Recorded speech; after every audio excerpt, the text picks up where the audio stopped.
প্রেত আত্মা এখানে সত্যি ঘটনা শোনানো।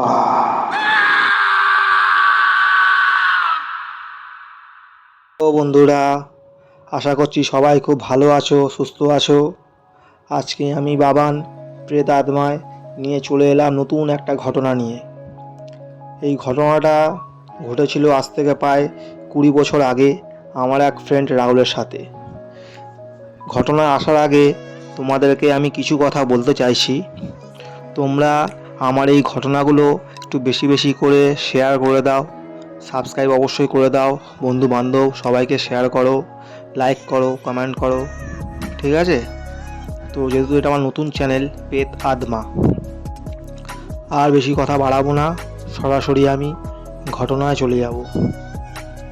এই ঘটনাটা ঠিক ভৌতিক ঠিক নয়, আবার ভৌতিকও হতে পারে, সেটা তোমরা কমেন্ট করে অবশ্যই জানিও। তো ঘটনায় চলে যাচ্ছি। তো ঘটনাটা ঘটেছিল আজ থেকে 20 বছর আগে আমার এক ফ্রেন্ড রাহুল তার দাদুর সাথে। তো রাহুলের যে দাদু ছিল সে একটা গ্রামের সাইডে থাকতো, হুগলি ডিস্ট্রিক্টে। তো সেখানে কি হয়েছিল, রাহুলের যে দাদু ছিল তার দাদু একটা জায়গায় কাজ করতো। সেই কি কাজ না, ধান গাছ যে হয় না, ধান গাছ, লিচু গাছ এসবগুলো হয়, সেগুলো পাহারা দেওয়ার জন্য একটা টং টাইপের ঘর থাকতো, বেড়া টাইপের দিয়ে। সেই ঘরেতে বসে রাতে পাহারা দিত, যাতে করে চোর টোর না কিছু চুরি করতে পারে। তো দাদুর বাড়ি থেকে সেই জায়গাটা দূরত্ব বেশি দূর নয়, ওই মিনিট 5 রাস্তা হেঁটে যাওয়া আসা। তবে ওইখানে একটা সমস্যা ছিল কি, কোনো কারেন্টের ব্যবস্থা ছিল না। বড় বড় টর্চ আর হাতে একটা লাঠি, এই সবাই মানুষজন ইউজ করতো রাত্রিবেলায়। তো দাদু কী করতো, রাত্রিবেলা ঠিক 10টা বাজলে খেতে আসতো বাড়িতে।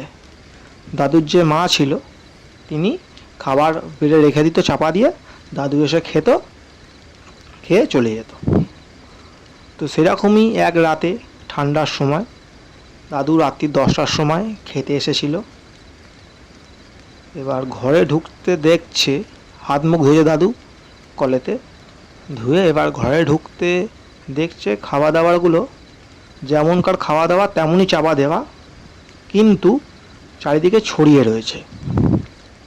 তো দাদুর এতে সন্দেহ হয়, দাদুর মনে হয় যে খাবার দাবারগুলো চাপা দেওয়া রয়েছে কিন্তু ছড়িয়ে রয়েছে, মাছের কাঁটা মোটা পড়ে রয়েছে, এটা কি করে সম্ভব? কেউ যদি খায়, মানুষ যদি খায় তো এইভাবে তো খাবে না, আর বাড়ির তো কেউ তো এইভাবে খাবেও না। বা কুকুর বিড়াল যদি খায় এরম তো ছালা চাপা দেওয়া থাকবে না, তাহলে কে খেয়েছে?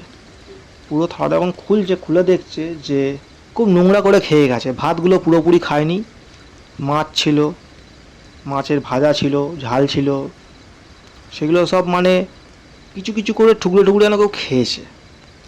তো তোমরাই বলো বন্ধুরা, যে এত রাতে কে খেতে পারে?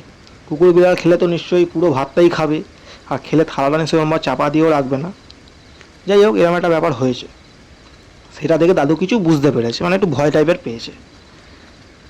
কাউকে কিছু বলেনি, দেরি হয়ে যাচ্ছিলো বলে ফের আবার সেই কাজে চলে গেছে, পাহারা দেওয়ার কাজে চলে গেছে। পরদিন সকালবেলায় দাদুর যে মা তিনি উঠেছেন, উঠে দেখছেন যে এই সব অবস্থা। তখন এবার সেই দাদুর মা ভাবলো যে ছেলে হয়তো তাড়াহুড়োতে হয়তো এইভাবে খেয়েছে, পরিষ্কার করে ভাত ফাত খায়নি। দাদু সকালে আসতে দাদুকে জিজ্ঞাসা করেছে যে কী রে, তুই এইভাবে খেয়েছিস, রাতে কী খেয়েছিস, এইভাবে খেয়েছিস, কিছু পরিষ্কার করে খাসনি? তখন দাদু সমস্ত কথা তাকে বললেন। তিনি শুনে বলছে, খুব ভালো কাজ করেছিস, তুই খাসনি, এটা কোনো একটা খারাপ কিছু হতে পারে, ভগবান যেন করুক যে ভালো কিছুই হয়। তার ঠিক একদিন পর থেকে দাদুর খুব শরীর খারাপ করেছিল, এমনই শরীর খারাপ করেছিল যে ওষুধপালা খেয়েও শরীর ঠিক হচ্ছিল না, পায়খানা, বমি, জ্বর সব একসাথে। তো ডাক্তার দেখানো হয়েছিল, ওখানকার স্বাস্থ্যকেন্দ্র অনেকটাই দূরে, সেখানে গিয়েও কোনো রকম কাজ হয়নি। ওখানে শরীর খারাপ হলে সবার আগে ওঝা গুনিনের কাছে যেতেন সবাই। তো ওইখানকার চারিপাশেই একজন ঠাকুমা ছিল, মানে দাদুর মায়ের একটা বান্ধবী আর কি, ঠাকুমা। তিনি এসেছিল, তিনি এসে জল পোড়া করেছিল, একটা তাবিজ দিয়েছিল, আর হাতে কি একটা কালো কার্ড বেঁধে দিয়েছিল তাবিজটাকে দিয়ে। তো সেটা দেওয়ার পরে জল পোড়াটা খেতে বলতো। এবার বলেছিল যে 1 সপ্তাহ মতো কোনো জায়গায় না বেরোতে। তারপর থেকে দাদু আস্তে আস্তে সুস্থ হয়ে উঠেছেন। তারপর থেকে আর কোনো দিন দাদু আজ পর্যন্ত রাতে যখন আসতো, দাদুর যে মা ছিল যিনি, তিনি কিন্তু দাদু এলে তারপরেই খাবার বেড়ে দিত।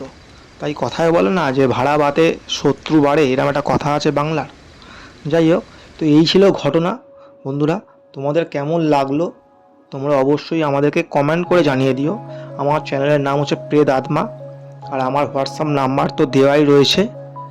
তো আজকের মতো বেশি কথা আর বলবো না, আমার শরীরটা খুবই খারাপ, সেই অবস্থায় আমি এই রেকর্ডিংটা করছি।